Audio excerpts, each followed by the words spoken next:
Bryan City School Board of Education to order, and let's stand for the pledge. I pledge allegiance to the flag of the United States of America and to the republic for which it stands, one nation under God, indivisible, with liberty and justice for all. Thank you. Rob, would you call the roll? Scott Benedict. Here. Cinder Keeler. Here. Tom Lingby. Here. Deb Updike. Here. Mike Stockton. Here. Thank you. Thank you. All right, you have before you the minutes for the regularly scheduled September meeting as well as the special board meeting. Are there any additions or corrections? If not, I would entertain a motion to accept them as presented. So moved. All right, Deb, would Second. Mike, would you call the roll? Rob? Cinder. Yes. Tom. Yep. Deb. Yes. Mike. Yes. Scott. Yes. All right, I'm not aware of any public participation, but so we'll move on to the Fort County School Board reports. Cinder? Thank you, Tom. Good evening. Tonight, as we speak, Fort County is celebrating their 50th anniversary with an open house. So we'd like to congratulate Fort County, 50 years. That's wonderful. They'll also be inducting their new Wall of Fame inductees, and I did not get a list, although I was told there wasn't a Bryan graduate. So, but I can find out who they are. I wanted to also mention that the cosmetology salon is now open to the public on Thursdays and Fridays from 9 a.m. to 1 p.m. where you can get haircuts, coloring, perms, facials, manicures, pedicures, if any of that interests anyone. As I like it, Tom. For the 4-Star Cafe is also now open on Wednesday, Thursdays, and Fridays from 11 to 1, and they offer full restaurant menu. So stop by and enjoy delicious culinary concoctions the Fort County trained chefs will be offering up. Fort County is happy to find out that they've received a little over $3,000 for a safety security grant. So that's exciting. And one last thing, October 31st, the school principals will be heading out to Fort County to visit their students that are working in their labs. So I look forward to hearing back from our principals in another month after getting to visit our students. That's my update. Okay, thank you very much. Thanks. With that, we'll move on to the treasurer's reports and report and recommendations. Mr. Rossworm. Thank you. We will begin with our financial reports, excuse me, for the month ended September 30th, 2018 at Farmers and Merchants State Bank. The district held a balance of $5,729,201. Outstanding checks and adjustments, $58,178. Investments at Star Ohio, $807,391. At Star Ohio Plus, $2,519,373. At Morgan Stanley, $4,253,818. And at State Bank, $6,253,818. Petty cash and change funds total $7,400. The total funds at the end of September, $19,512,839. Of those funds, our general fund balance was $14,913,000. Our bond retirement fund, $1,734,000. Our permanent improvement fund, $1,705,000. Those are some of our major funds. Our SM2 report, our revenues were ahead of schedule by $70,000. Our expenditures are $110,000 under budget, so we have a positive variance at this point of $180,929. That's through the end of September. Any questions relating to those reports? If not, we'll move on and look at our amended appropriations. At this point in time, our appropriations total, on the right page, pardon me, $27,790,073. Changes during the month included an increase of general fund of $19,748, food service fund an increase of $1,800, principal fund $500 increase, district managed activities an increase of $31,486. We received some additional grant money. IDEAB restoration grant, that is monies that the federal government's informed us that we were actually shorted on in previous years, so we received like $107,000 that we can spread over a 3-year period. So our appropriations this year are going to be right around $60,000. The Cures grant, this will be the second year for that. That's a $30,000 grant. And a wellness grant from our insurance company at OHI of $4,410, and auxiliary service $53. So total grants were increased by $94,000. Permanent improvement fund, we had about $17,000 of increased appropriation. We had a change order come through on our construction fund that was a negative change order of $45,249. And student activities, an increase of $4,500, so total increase during the month, and appropriations of $124,492. Any questions regarding the appropriation resolution? If not, we will move on to the 5-year forecast. Each year, the Ohio Department of Education requires us to submit a 5-year forecast in May and October. So this is that magic month, and we will be providing you a snapshot at what we anticipate our district's finances will look at for the next 5 years, based upon what we know today.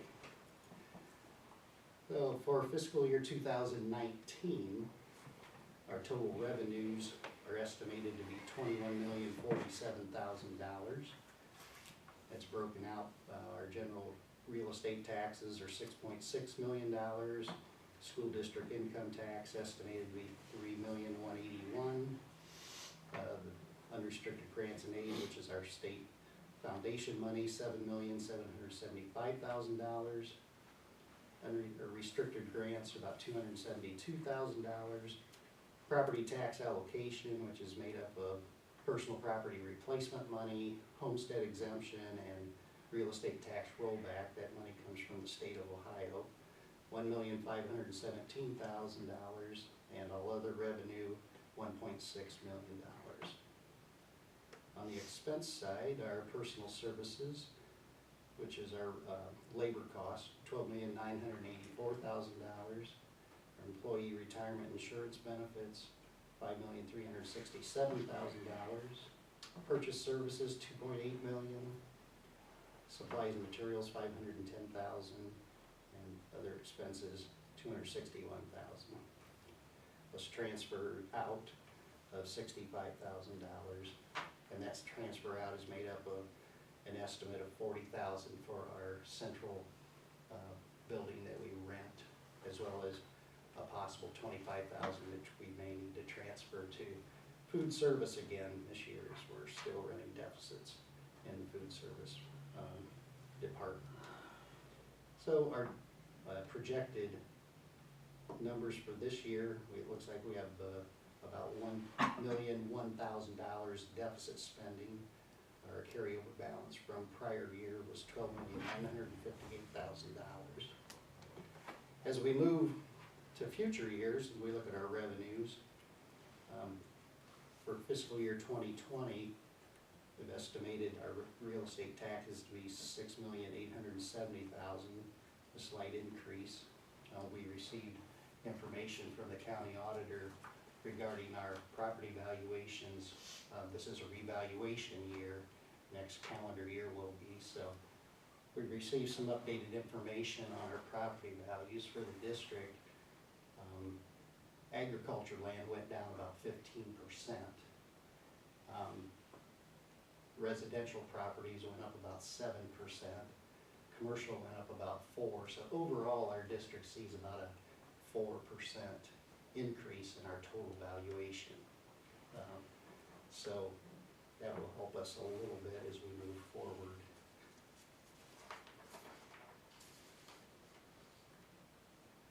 Our total valuation will now be about $274 million. Last year was $263,777,000. So that'll provide us some additional revenues. Might knock us back down beneath the the 20 mil floor again, and we'll provide some additional revenue for the permanent improvement fund because that's fixed millage. Moving out, we increased the property tax estimates slightly each year. Some of that is based upon the fact that we are not going to be receiving the tangible personal property replacement money from the state on the emergency levy. So it comes back through that we collected in our emergency levy on the local level from property taxes. Out in 2023, you may note that I estimated revenues to be $6,047,000. It's quite a decrease from the year before that, but that's the year that our emergency levy expires. So that in this forecast, what the Ohio Department of Education asks us to do is place that revenue down on line 11.02, closer to the bottom of your forecast. The revenue, we still show it, but it's in a different line because it's not guaranteed to be a property tax revenue item until we renew that levy. On the school district income tax, we estimated a 1% increase per year moving forward from 2018 through 2023. State foundation money, we're at $7,775,000 this year. I bumped that by about 1% per year for 2020, and another 1% for fiscal year 2021. Then I flatlined it in 22 and 23. Mrs. Savage was recently at a seminar in Columbus where they indicated that in the next biennial budget there may be room for some expansion for additional funding for us and our foundation formula, so I went ahead and built some additional revenue in there. We had received 3% increases this biennial budget period, so I went conservative with just 1%. We may get more, we may not get anything, but it's just the best information that we have at this point in time. In the property tax allocation line, moving from left to right, you see a decrease there, and that's solely based upon the tangible personal property replacement money going away.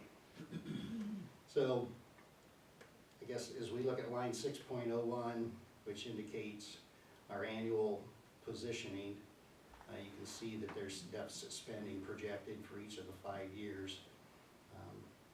We'll have a better picture, of course, in May where we stand. Try to give you, a picture on the expenses of what the labor and fringe benefits would look like based upon our current staffing levels. Put detailed labor budgets together, which I use to arrive at these figures. So one thing, our labor is about 59% of our total operating expenses, and our fringe benefits are about 24%. So labor and benefits make up about 83% of our district's budget as we look at these figures.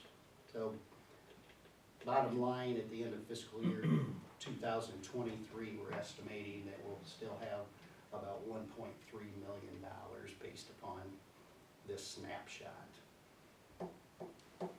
So it's pretty difficult to project out 5 years, but I think even if we look at next year, we look at the numbers there, I think we can see the trending, whereas the expenses are exceeding our revenues a little bit. And it's going, as we have done in the past, we'll have to continue to monitor this. And at some point in time, if it appears that the revenues are not going to be there, but to make some decisions on how the district wishes to move forward. So, any questions you folks would have on the 5-year forecast?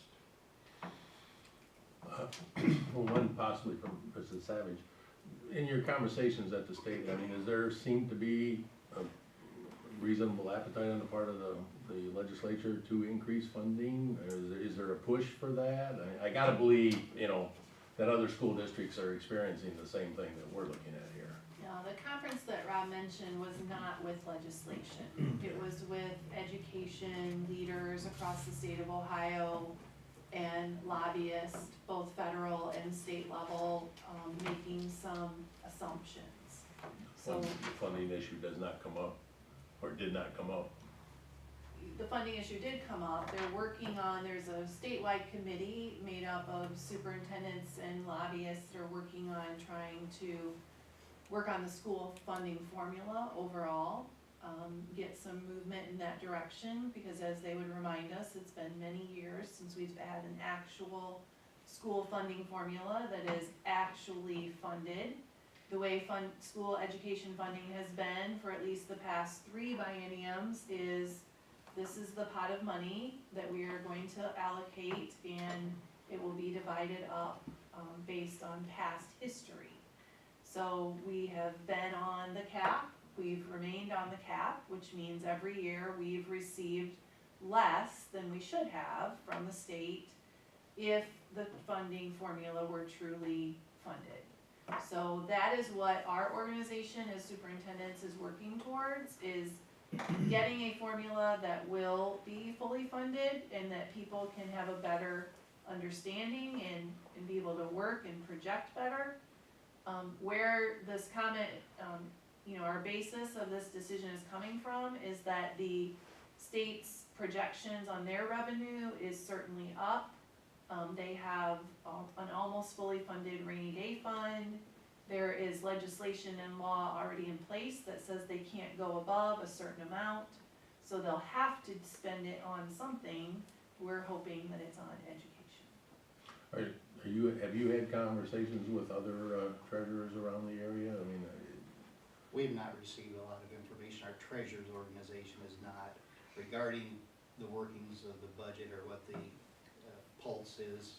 It's the State House regarding next year's biennial. I guess my question is that in discussions with other treasurers, I would assume everybody is looking at a 5-year projection that shows them going probably in the negative numbers. Yeah, there's a lot of deficit spending projections in area school districts' 5-year forecast. This is not unique to us. It's not unique, but it's certainly something we want to keep our. No question, thumb on. no question. There's no doubt about it. Yeah, but it's not uncommon. Okay. And, there's been a variety of things that have happened to, I guess, increase our budget. We've added security officers Right. and there's some other things that have taken place with some social workers. We do have some grant funding that helps offset that, but things change year to year. No question, no question. All right. Okay, with that, any other questions? If there be no other questions, then I would entertain a motion to approve the treasurer's, or Mr. Rossworm's recommendations. So move. All right, Sindra, do I have a second? Second. Mike, would you call the roll, Rob? Tom? Yep. Deb? Yes. Mike? Yes. Scott? Yes. Cindy? Yes. And next, I have a resolution authorizing a purchase agreement for the sale of property owned by the Board of Education. This purchase agreement is with Jared Hancock. It's in the amount of $4,200, and it's the parcel on Portland Street that's being split off of the Bus Barn property. We had an auction on this on September 28th here, and that was the bid from Mr. Hancock. And that covers all of our expenses associated with this. That's correct. I mean, it's a parcel of ground that was unbuildable Right. and served of no purpose to us, okay. All right, any other questions? If not, I'll entertain a motion to approve this recommendation. So move. Deb, I have a second. Second. Mike, call the roll, Rob? Deb? Yes. Mike? Yes. Scott? Yes. Cindy? Yes. Tom? Yes. Thank you, that concludes my report. Oh, excuse me. Nope. No, you got a That's couple our more. donations, I'm sorry. One more. Some donations here. From John and Wendy Jackson, a donation of $200 to our athletic department. From the Little Bears football program, donation of $344.20 to the athletic department to help with the cost of our football helmet decals. From the Academic Booster Club to the Academic League, a donation of $500. from Margene and Marty Coulon, a donation of $100 to the Bryan High School Vocal Department, and from the Academic Boosters, a donation of $500 to the elementary building. Do we have a motion to approve Rob's recommendations? So moved. Scott, I'll second. Cinder, would you call the roll? Mike, Yes. Scott, Yes. Cindra, Yes. Tom. Yes. Yes. Thank you. That concludes my report. I'm not aware of anything under old business, new business, we can move right on to the superintendent's recommendations. Yeah, so under administrative recommendations, we have approval of the YMCA agreement for the 2018-19 swim team year.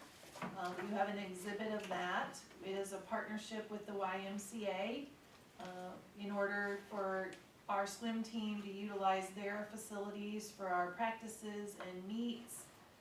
We've started this starting last year, just putting everything in writing. This does come at a cost of $6,500, which is the rental of the facility for the season. So we are very appreciative of having this access to this facility and being able to utilize it for our swim program. So I would recommend that the board approve. We have commendations for Bryan Elementary, our PBIS Sportsmanship Award for being respectful, responsible, and safe for Mrs. Garrick's class, and our Gold Slip winners in PE, Noah Von Dalen, Kaylee White, and Eric Dalrymple. So those are my administrative recommendations for Okay. this month. Are there any additional questions? If not, I would entertain a motion to approve the administrative recommendations by Mrs. Savage. So moved. Mike, A second? Deb, would you call the roll? Scott, Yes. Cindra, Yes. Tom, Yes. Deb, Yes. Mike. Yes. Thank you. Under personnel recommendations, I'd like to start with a recommendation for a new hire of Jennifer Stratton as PM preschool one-on-one aide, 4.25 hours per day, Tuesday through Friday, effective October 4th. Okay, I will entertain a motion on the superintendent's recommendations for personnel. So moved. Mike, we have a second. Second. Scott, would you call the roll, Rob? Cindra, Abstain. Tom, Yes. Deb, Yes. Mike, Yes. Scott. And then also, under personnel recommendations, new hire of classified personnel Melanie Bolus is a preschool PM one-on-one aide, 5.5 hours per day, effective October 3rd, and that's for Tuesday through Friday. We have a salary schedule placement beginning January 1st for Jennifer Schilling at the Masters +20 level. An involuntary transfer of classified staff, Carolyn Stanbaugh will be transferred to a pre-K to 5 one-on-one aide position 8 hours a day, effective September 24th. Change in classified hours, we have a bus that's taking just a little bit longer than we had originally anticipated, so Michelle Missler is an increase of 0.25 hours per day to a total of 5.75 hours per day, and that was effective October 1st. We did some advertising on social media, and it has paid off. We do have some additional certified and classified substitutes to recommend to the board, but I would also, as happy as I am that we've had some interest, I would continue to encourage anyone who is interested to reach out to us here at the office or to look on our school website page for more information. Supplemental contracts for our winter upcoming athletics season, and those are listed there for you and broken out by percentage. Music department volunteer Steve Ryder, athletic department volunteers Gwen Dickinson, Chad Bassett, John Jackson, and Doug Moore. Non-renewal of a classified substitute Candace Neves, and a resignation with regret for Michael Berlin, who was our 6 to 12 study hall aide, and that is effective October 11th. All right. If there are no questions, then I would entertain a motion to approve the superintendent's additional recommendations on personnel. Also move. Cindra, do we have a second? Second. Scott, would you call the roll, Rob? Tom, Yes. Deb, Yes. Mike, Yes. Scott. Yes. Cindra. Yes. So so under points of information, one last note that I would mention along with our discussion with the biennium budget is that much in Columbus is waiting to see what will happen and where the governor election results will come in. So that will also drive much of that discussion in the legislation once we know those results. Board meeting dates upcoming. I do want to apologize to the board. I have a personal conflict with next month because that is the week of the Thanksgiving holiday, and I am hoping to take a few days away from the office. We are in the Capitol Conference in Columbus, November 11th to the 13th, so we can't move the meeting up a week because we're going to be in Columbus. I was wondering if it would be possible to move it to November 26th, or if you have another suggestion for a November meeting date. Or you can meet without me. Is November 26th after Thanksgiving? Yeah. Yes, The Monday after? yes. I'm fine with that. Does anybody have any conflict with that? Then let's just move it to the 26th. Okay. Cindra? Cinder's Fine. okay with Yes, good. 26th. Thank you very much. It will be nice to have a few days away. And then, so we'll set the November board meeting for November, what was that date? 26th. 26th, thank you. Again, Capitol Conference is Sunday, November 11th to the 13th. Our LPDC committee will meet November 2nd, and our Business Advisory Committee will meet November 29th at 7 a.m. I want to explain, we are a little short on administrators today. I appreciate Mr. Bassett being here. I'm gonna fill in. We have sectional soccer going on this evening at 2 different sites. One at 5, one at 7 for both girls and boys. And we had some other unfortunate events that happened this week that are taking our administrators away to be with their families. So, Mr. Bassett, I'll let you go first, and then I'll fill in for my reports that were shared with me. All right, well, good evening. Just a few dates for you tonight. October 25th, 26th starts our third grade testing for English language arts. Just a reminder that third graders test twice a year in English language arts as part of the third grade reading guarantee. So they take it in the fall. They get the results January. Seems like it takes a while to get our results back. We'd like to have them instant so we can start working with some kids, but we don't give them in a timely fashion, as timely as we'd like them. And then they take it again in the spring, just see where they're at in the spring. Also, in the start of November 12th, we start our COGAT and Iowa testing. Again, just another state mandated testing that we have to identify for gifted. We have to test in 2 grade bands. So we test in 2nd grade and we test in 6th grade. And kind of spread out through this week, so they're online tests again. Those results we do get instantly, so we can identify those kids. Once again, that's mandated by the state. We're required to identify them. And I just want to thank Spangler Candy. They partnered with us last Monday for our Focus 3 in-service. What a great job they did. Out of their comfort zone, I know it was, to stand up in front of teachers. They kept telling me, you guys are the teachers, you guys do this, and we're not. But what a fantastic job they did, and what a great message for our staff. And I just appreciate all their partnership and their hard work in presenting.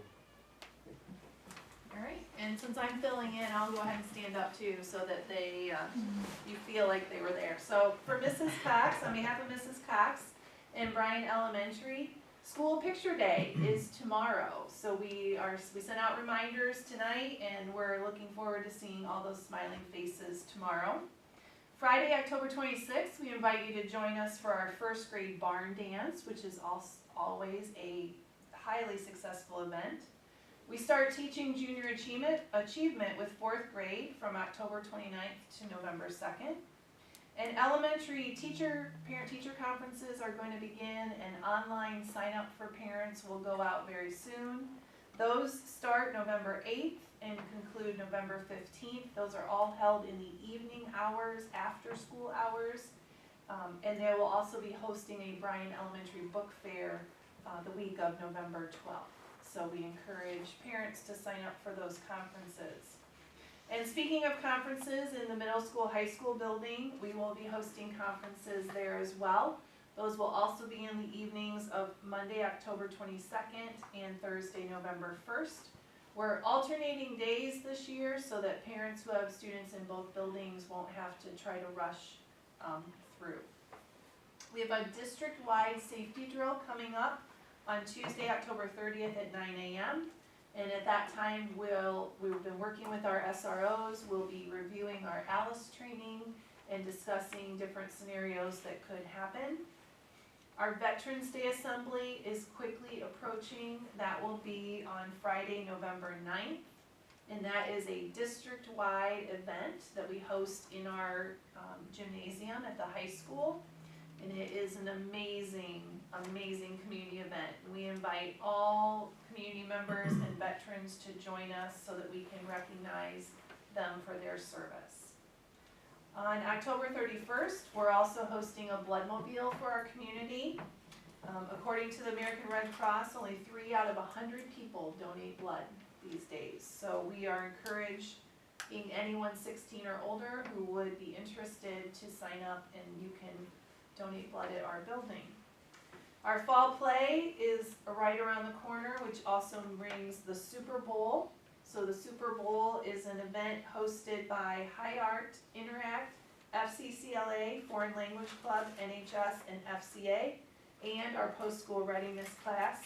It is our 10th annual Super Bowl, and that'll be on Friday, November 9th, beginning at 4:30, and I'm gonna say it that way because they always run out. So get there and get there early. And then our fall performance of Almost Maine will be held the weekend of November 9th, and cast and crew are busy preparing for that. And then finally at our middle school, we have our kickoff to our middle school fundraiser, which happened last week. The fundraiser lasts for 2 weeks, and all forms and money are due back Thursday, October 25th.